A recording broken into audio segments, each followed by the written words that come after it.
जय श्री कृष्ण। जय श्री कृष्ण। त्वमेव माता च पिता त्वमेव, त्वमेव बन्धु च सखा त्वमेव, त्वमेव विद्या द्रविणं त्वमेव, त्वमेव सर्वं मम देव देव।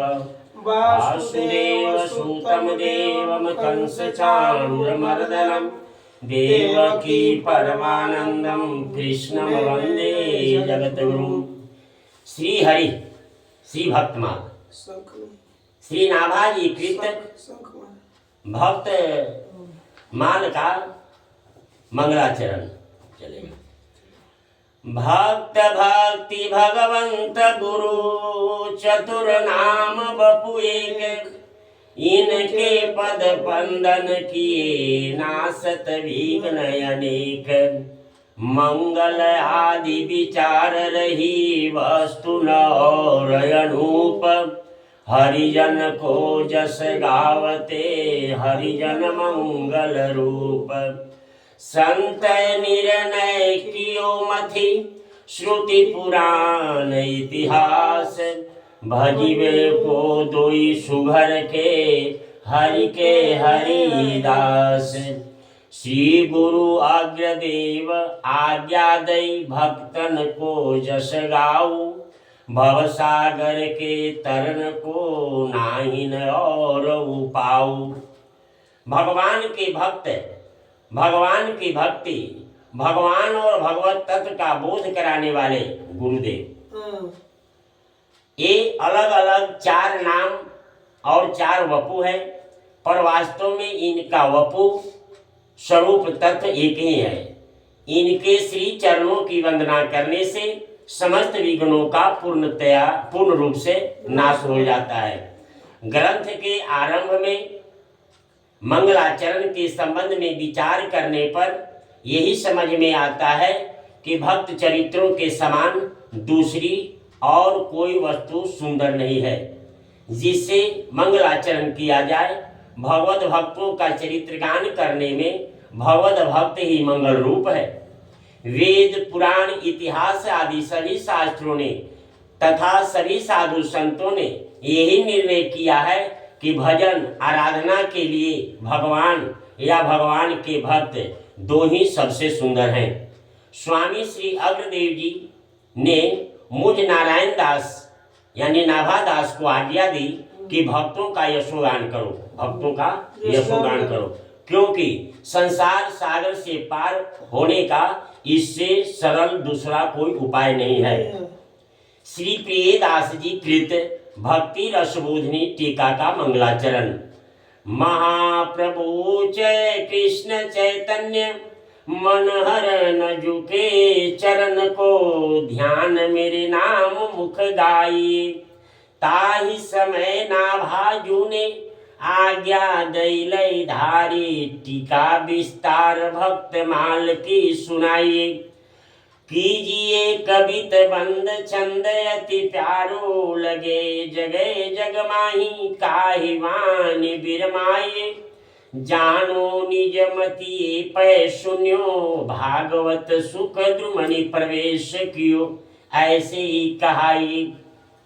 श्री प्रियदास जी भक्तमाल की भक्ति रसबोधिनी टीका का मंगलाचरण एवं इस टीके में के लिखे जाने का हेतु मतलब कारण बताते हुए कहते हैं कि एक बार मैं महाप्रभु श्री कृष्ण चैतन्य एवं गुरुदेव श्री मनोहर दास जी के श्री चरण कमल का हृदय में ध्यान और मुख से नाम संकीर्तन कर रहा था। उसी समय श्री नाभाजी ने मुझे आज्ञा दी, नाभाजी ने मुझे आज्ञा दी, जिसे मैंने शिरोधार किया, यानी कि बात मान लिया। शिरोधार करने का मतलब यह आज्ञा यह थी कि श्री भक्तमाल की विस्तार पूर्वक टीका करके सुनाइए। टीका कविता छंदों में कीजिए जो कि अत्यंत प्रिय लगे और संपूर्ण संसार में प्रसिद्ध हो। इस प्रकार भक्तों का चरित्र कहकर अपनी वाणों को विश्राम दीजिए, अर्थात भक्तों का चरित्र कहने में वाणी को लगा दीजिए। ऐसा कहकर श्री नाभाजी ने वाणी को विश्राम दिया। तब मैंने भावना में ही निवेदन किया। मैं तो अपनी बुद्धि को जानता हूँ कि वह टीका करने में सर्वथा असमर्थ हूँ, परंतु मैंने श्रीमद् भागवत में सुना है कि श्री सुखदेव जी वृक्षों में प्रवेश करके स्वयं बोले थे, वैसे ही आप भी मेरी जड़मती में प्रवेश करके टीका का रचना करा लेंगे। भक्ति रसबोधिनी टीका का नाम स्वरूप वर्णन। रचि कविताई सुखदाई लगे निपट सुहाई, और सचाई पुनरुक्ति लय मिटाई है। अक्षर मधुरताई अनुप्रास जमकाई अति छवि छाई, मोद झरी सी लगाई है। काव्य की बड़ाई निज मुख न भलाई, होती ना भाजू कहाई, याते पौढ़ी के सुनाई। हृदय सरसाई जो पे सुनिए सदाई, यह भक्त रसबोधिनी सुनाम टीका गाई है। इस कविता में श्री प्रियादास जी अपने काव्य की विशेषता एवं टीका का नाम बताते हुए कहते हैं कि मैंने टीका काव्य की ऐसी रचना की है जो पाठकों और श्रोताओं को सुख देने वाली है और अत्यंत सुहावनी लगती है। इसमें सच्चाई है, अर्थात सत्य सत्य कहा गया है। पुनर्युक्ति दोष को मिटा दिया गया है। अक्षरों की मधुरता, अनुप्रास और यमक आदि अलंकारों से अत्यंत सुशोभित होकर इस टीका काव्य ने आनंद की झरी सी लगा दी है। अपने काव्य की अपने मुख से प्रशंसा करना अच्छा नहीं होता, परंतु इसे तो श्री नाभाजी ने कहवाया है, इसी से इसकी प्रशंसा निस्संक होकर दृढ़ता पूर्वक सुनाई है। यदि नीरस हृदय मतलब कठोर हृदय वाला, बिना रस हृदय वाला व्यक्ति भी यदि सदा इसका श्रवण करे तो उसके हृदय में सरसता होगी, और सरस हृदय वाले के लिए बारंबार सुनने पर भी यह टीका उत्तरोत्तर यानी कि और सरस प्रतीत होगी, अच्छा प्रतीत होगी। ऐसी यह भक्ति रसबोधिनी सुंदर नाम वाली टीका गाई है, जो भक्ति के सभी रसों का बोध कराने वाली है। बोध मतलब ज्ञान। श्रद्धाई फुलेल बटन श्रवण कथा मैल अभिमान, अंग अंगनी छुड़ाई मनन सुनी रयन हवाई, अंगुछाई दया नवनी बसनपन शोधो लय लगाई। अभरण नाम हरि साधु सेवा कर्ण फूल, मानसी सुनत संग अंजन बनाई। भक्ति महारानी को श्रृंगार चारु गिरी चाह रहे, जो निहारी लहे लाल प्यारी गाई। श्रृंगार रीत रूप विशेष आकर्षक होता है। अतः इस दो को प्रसन्न करने के लिए टीकाकार ने इस कविता में श्री भक्ति देवी के श्रृंगार का वर्णन एक रूपक के द्वारा किया है। भक्ति देवी के श्री विग्रह की निर्मलता के लिए श्रद्धा रूपी फूलेल से सुशक्ता दूर कर कथा श्रवण रूपी उपटन लगाइए और अहंकार रूपी मैल को प्रत्येक अंग से छुड़ाइए। फिर मनन के सुंदर जल से मनन यानी कि बार बार याद करके मनन के सुंदर जल से स्नान कराकर दया के छांव से पोछिए। इसके बाद नम्रता के वस्त्र पहनाकर भक्ति में प्रतिज्ञा रूपी सुगंधित द्रव्य लगाइए। फिर नाम संकीर्तन रूप अनेक आभूषण, हरि और साधु सेवा के कर्णफूल तथा मानसी सेवा की सुंदर नथ पहनाइए, नथनी।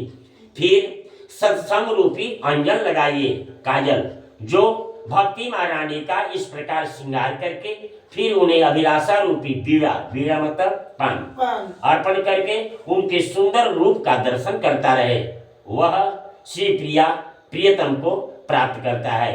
ऐसा संतों एवं शास्त्रों ने गाया है। भक्ति रसबोधिनी टीका की महिमा। शांत दास्य संख्य वात्सल्य और श्रृंगार चारु, पांचों रस सार विस्तार निके गाए हैं। टीका को चमत्कार जानिगे विचारी मन, इनके स्वरूप में अनुपलय दिखाए हैं। जिनके न अश्रुपात अश्रुपात पुलकित गात प्रभु, तीनों को भाव सिंधु बोरिशो छकाए हैं।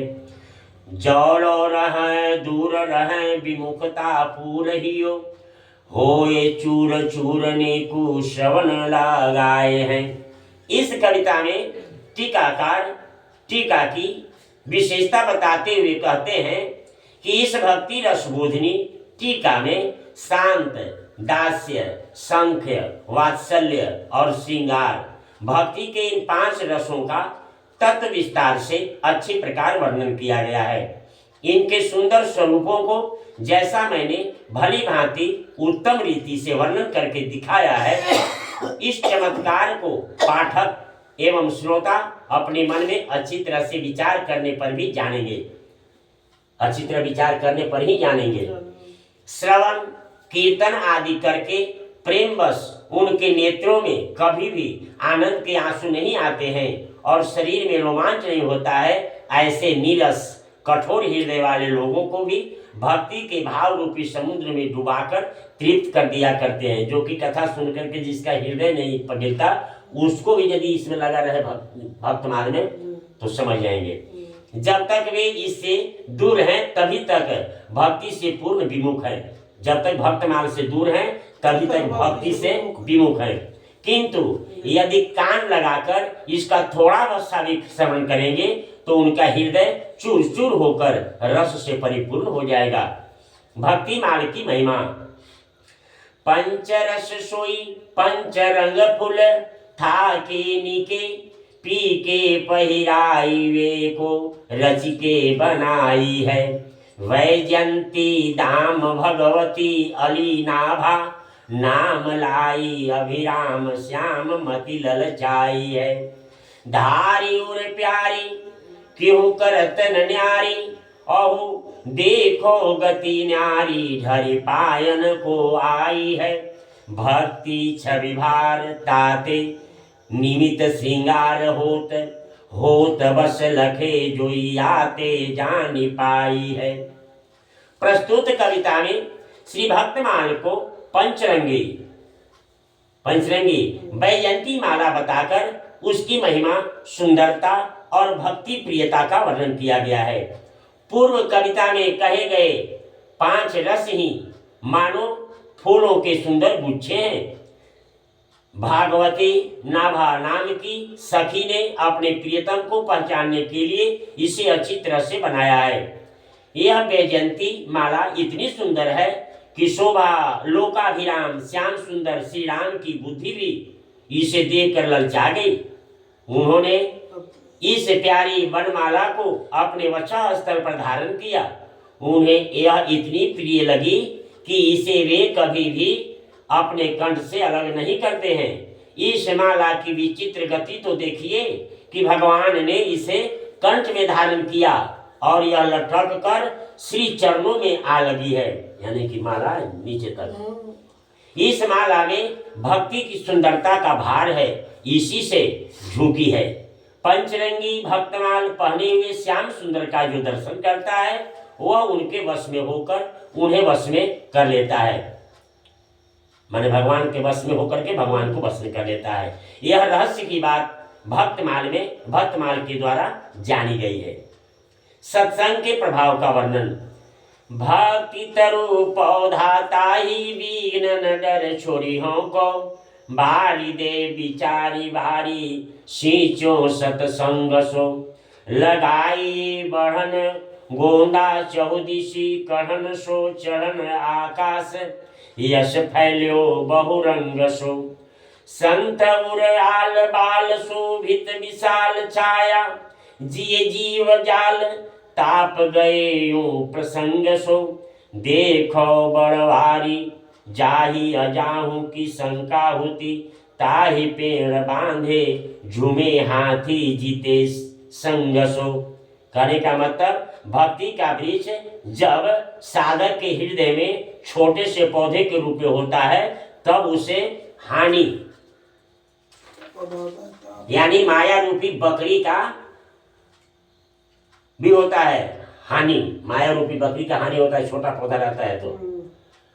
अतः पौधे की रक्षा करने के लिए चारों तरफ से विचार रूपी घेरा बाड़ा बनाकर सत्संग रूपी जल से सींचा जाता है, तब उसमें चारों ओर से शाखा पर्यंत निकलने लगते हैं। जब उसको बचाते हैं वो आकाश की ओर चढ़ने बढ़ने लगता है।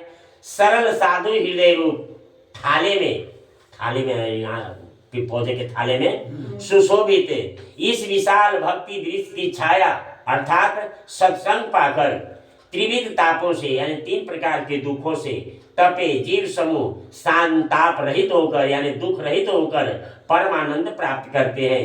इस प्रकार सार संभाल करने पर, सार संभाल मतलब देखभाल करने पर पौधों को उस तरह अपने को भी ले सकते सत्संग में, पौधा नहीं वो शरीर का ही है। तो इस प्रकार सार संभाल करके भक्ति को, शरीर को नहीं भक्ति को संभालना है। इस भक्ति का विचित्र रूप से बढ़ना तो देखो कि जिसको पहले कभी छोटी सी बकरी का भी डर था, जैसे शुरुआत में न मरे तो छोड़ दे इसको खा जाता, वो तो बकरी के छोड़ा ना। शुरुआत में स्कूल जाते हैं तो मन नहीं करता है जाने के, बकरी चराने का मन करता है ताकि बच्चा है तब ना, जब पक्का हो जाता है तब उसको कुछ टेंशन हो जाता है।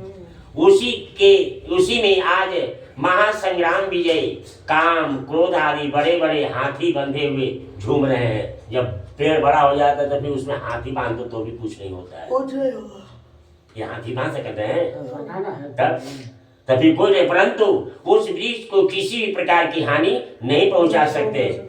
उसी प्रकार जब बिल्कुल पक्के हो जाएंगे, दिल हो जाएंगे तो फिर माया मोह ये सब कोई हानि नहीं पहुंचा सकता।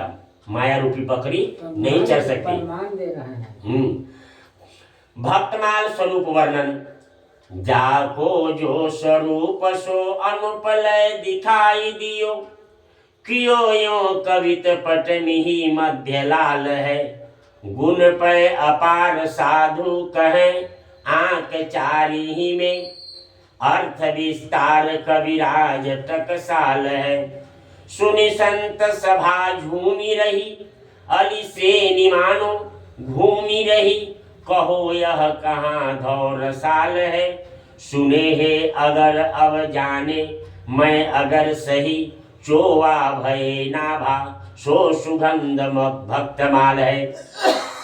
जिस भक्त का जैसा सुंदर स्वरूप है उसको श्री नाभा जी ने अति उत्तम प्रकार से अपने काव्य में स्पष्ट कर दिया है। कविता ऐसी की है कि जैसे महीन वस्त्र के अंदर रखे हुए माणिक्य मणि रत्न भी चमक बाहर प्रकाश करे, उसी प्रकार कविता की शब्दावली से भक्त स्वरूप प्रकट होता है। साधु भक्तों के गुण और उनकी महिमा अपार है, किंतु नाभाजी ने संत गुरु कृपा से थोड़े ही अक्षरों में भक्तों के गुणों का ऐसी विचित्रता के साथ वर्णन किया है कि उसके अनेक अर्थ होते हैं एक ही में, और गुणों का अपार विस्तार हो जाता है। यही सच्ची टकसाली कवि की विशेषता है। संतों की सभा इसे सुनकर भक्तमाल काव्य रसास्वादन कर आनंद विभोर होकर झूम रही है। मानो संत रूपी भ्रमर समूह चरित्र रूपी सुगंध पुष्पों का पर मंडरा रहा है। आश्चर्यचकित होकर वे कहते हैं कि यह कैसी विचित्र रसमय कविता है। मैंने अगर अर्थात स्वामी श्री अग्रदेव जी का नाम तो सुना था, परंतु अब मैंने जाना और अनुभव किया कि अगर श्री अग्रदेव जी वस्तुतः अगर मतलब सुगंधित वृक्ष ही हैं, मान लीजिए कि अग्रदेव जी सुगंधित वृक्ष ही हैं, जिनके नाभा जी जैसा इत्र उत्पन्न हुआ, भले वो अगर है लेकिन इत्र तो यही है नाभा जी, और जिसकी दिव्य सुगंध यह भक्तमाल है। भक्तमाल महात्म्य का वर्णन। कोई बड़े साधक कैसे ही अच्छे भक्तमान हो, रात दिन भगवान के गुणों का गान करते हो, संसार के पापों को हरते हो, जप ध्यान आदि से उनका हृदय परिपूर्ण हो, श्री हरि और संतों के स्वरूप को जानकर सच्चाई से उनकी सेवा और उनका आदर भी करते हो तथा उसमें सुख भी मानते हो। जगत में माइक प्रपंचों से, माइक मतलब फालतू बकवास, माइक प्रपंचों से बचे भी हो और प्रेम को भी मूल तत्व मानते हो, प्रेम को ही मूल तत्व मानते हो। इतने पर भी भक्ति की आराधना कठिन है, उसकी आराधना कोई कैसे कर सकता है? विशुद्ध भक्ति का स्वरूप समझ में नहीं आता, मन कंपित होकर शिथिल हो जाता है। चाहे मस्तक पर सुंदर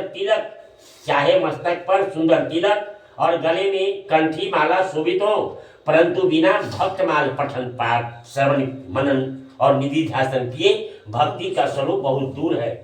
जब तक भक्त माल नहीं समझेंगे तब तक वो भक्ति दूर है, उसका जानना असंभव है।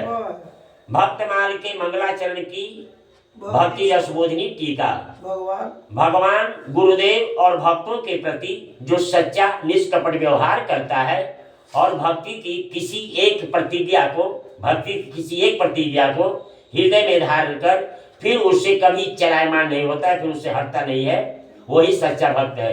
कोई एक प्रतिज्ञा कर ले।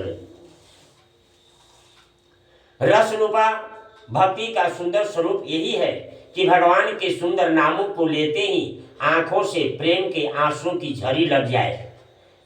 ईश्वरता को दूर रखकर जो भक्तों की प्रीति को सदा ध्यान में रखे वही भगवान है। जैसा कि श्री कृष्ण ने राजसूय यज्ञ में पांडवों के साथ किया है। गुरुदेव की गुरुता की सच्चाई भक्तमाल में वहां दिखाई गई है जहां पयोहारी श्री कृष्णदास जी की आनंदमय अनोखी रीति गाई गई है। भक्तमाल की रचना के लिए श्री नाभाजी को आज्ञा प्राप्त होना। एक बार की बात है, स्वामी श्री अग्रदेव जी महाराज मानसी सेवा में संलग्न थे और श्री नाभाजी अति कोमल एवं मधुर संरक्षण के साथ धीरे धीरे प्रेम से पंखा झल रहे थे। उसी समय श्री अग्रदास जी का एक शिष्य जहाज पर चढ़ा हुआ समुद्र की यात्रा कर रहा था। वो जहाज संकट यानी भंवर में फंस गया। चालक जो चला रहा था, चालक निरुपाय हो गए। निरुपाय मतलब कोई उपाय नहीं रह गया। तब उस शिष्य ने श्री अग्रदास जी का स्मरण किया, गुरु का स्मरण किए। उससे श्री अग्रदास जी का ध्यान अति सुंदर स्वरूप भगवान श्री सीताराम जी की सेवा से हट गया और गुरुदेव जी की मानसी सेवा में विघ्न समझकर श्री नाभाजी ने पंखे की वायु से जहाज के संकट को पार कर दिया। इतनी शक्ति, यहीं से मैंने पंखे की हवा से जहाज को मोड़ दिया और श्री गुरुदेव से नम्र निवेदन किया कि प्रभु जहाज तो बहुत दूर निकल गया, अब आप उसी शोभापूर्ण भगवान की सेवा में लग जाइए। यह सुनकर श्री अग्रदेव जी ने आंखें खोली और नाभाजी की ओर देखकर कहा कि अभी कौन बोला? तो श्री नाभाजी ने हाथ जोड़कर कहा, जिसे आपने बचपन से सिद्ध प्रसाद देकर पाला है, आपके उसी दास ने प्रार्थना की है। श्री नाभाजी का उपयुक्त कथन सुनकर श्री अग्रदास जी को महान एवं नवीन आश्चर्य हुआ। नवीन मतलब नया। मन में विचरने लगे और उसका यहाँ मेरी मानसी सेवा तक प्रवेश कैसे हो गया और यहाँ से जहाज की रक्षा कैसे की, विचार करते ही उनके मन में बड़ी प्रसन्नता हुई। वे जान गए कि यह सब संतों की सेवा तथा उनके सिद्ध प्रसाद ग्रहण का ही प्रभाव है, जिससे ऐसी दिव्य दृष्टि प्राप्त हो गई।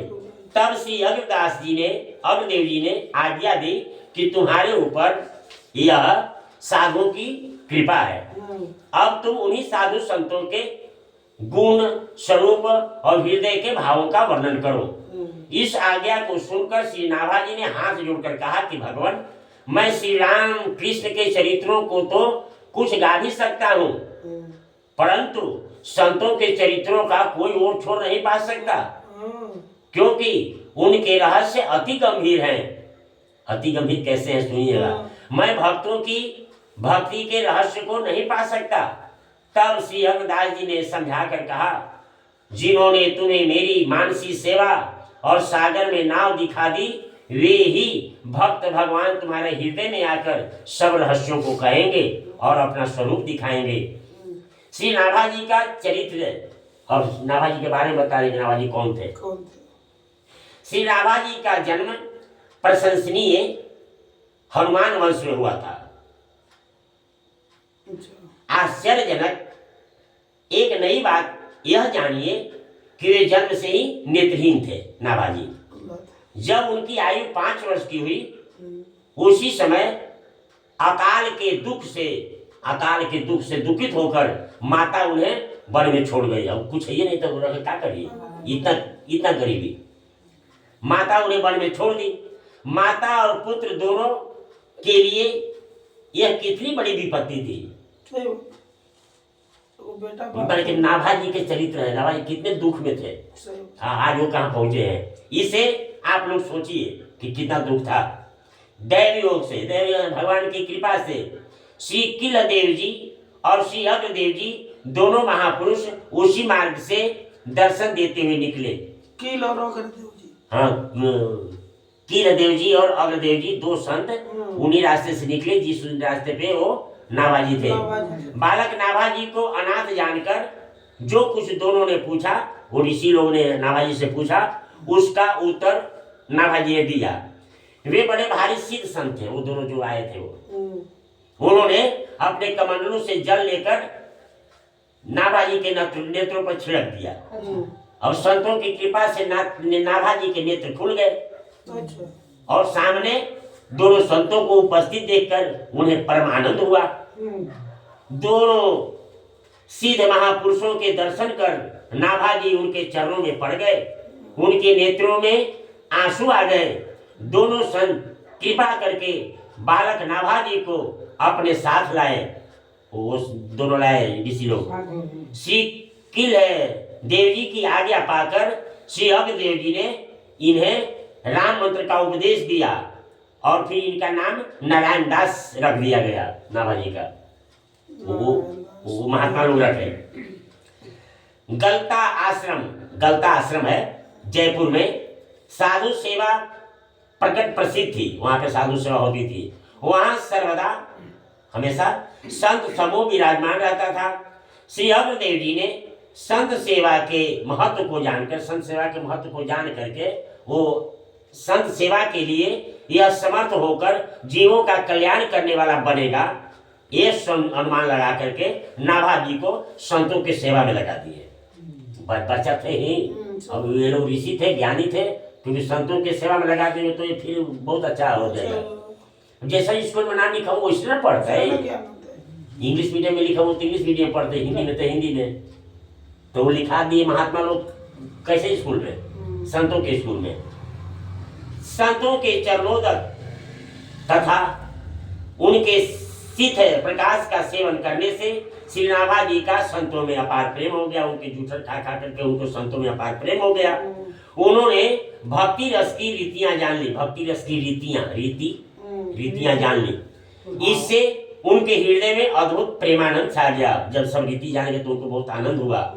हृदय में भक्त भगवान के प्रेम की ऐसी अभिवृद्धि हुई कि जिसका और छोर भला कौन पा सकता है। इस प्रकार जैसे श्री नाभा जी मूर्तिमान भक्त के स्वरूप हुए, वैसे ही सुंदर वाणी से इन्होंने भक्तमाल के भक्तों के चरित्रों को गाया है।